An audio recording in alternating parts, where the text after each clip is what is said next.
ગુજરાતના મૃદુ અને મક્કમ સ્વભાવના મુખ્યમંત્રી ભૂપેન્દ્રભાઈ પટેલના સાનિધ્યમાં તત્કાલીન મુખ્યમંત્રી નરેન્દ્રભાઈ મોદી સાહેબ જ્યારે ગુજરાતના મુખ્યમંત્રી હતા ત્યારે ગરીબ કલ્યાણ મેળાની શરૂઆત 2009-10માં કરવામાં આવી.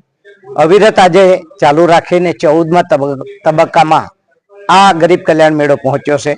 મને આજે કહેતા આનંદ થાય છે કે ભરૂચ જિલ્લામાં 101 કરોડના કીટનું વિતરણ અમારા તમામ પદાધિકારીઓને હસ્તે કરવામાં આવ્યું છે.